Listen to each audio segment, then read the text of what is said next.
மருதுபாண்டியர் தேவர் குருபூஜை October 27 மற்றும் 30 பள்ளிகளுக்கு விடுமுறை. ஆட்சியர் தகவல்.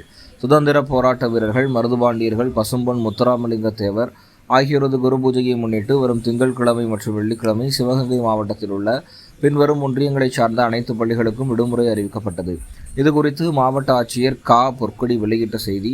சிவகங்கை மாவட்டம் காளையார் கோவிலில் விடுதலை போராட்ட வீரர்கள் மருதுபாண்டியர்களின் 224வது ஆண்டு நினைவு நாள் நிகழ்ச்சியும், ராமநாதபுரம் மாவட்டம் பசும்பொன் கிராமத்தில் முத்துராமலிங்க தேவரின் 118வது ஆண்டு ஜெயந்தி விழா நடைபெறுகிறது.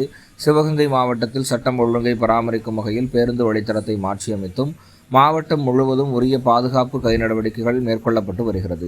எனவே மாணவ மாணவிகளின் பாதுகாப்பு நலன் கருதி முன்னெச்சரிக்கை நடவடிக்கையாக வருகின்ற 27/10/2025 மற்றும் 30/10/2025 ஆகிய தேதிகளில் சிவகங்கை மாவட்டத்தில் உள்ள சிவகங்கை, திருப்புவனம், மானாமதுரை, காளையார்கோவில், திருப்பத்தூர், இளையான்குடி, தேவகோட்டை ஒன்றியங்களில் உள்ள அனைத்து பள்ளிகளிலும் விடுமுறை அறிவிக்கப்படுகிறது. இந்த விடுமுறையை ஈடு செய்யும் வகையில் வேறு ஒரு நாளில் பள்ளிகள் இயங்குவதற்கு மாவட்ட கல்வித்துறை மூலம் உரிய நடவடிக்கை எடுக்கப்படும் என மாவட்ட ஆட்சியர் பொற்கொடி வெளியிட்டுள்ள செய்திக்குறிப்பு இன்று மதியம் சுமார் 3 மணி அளவில் வெளியிடப்பட்டுள்ளது.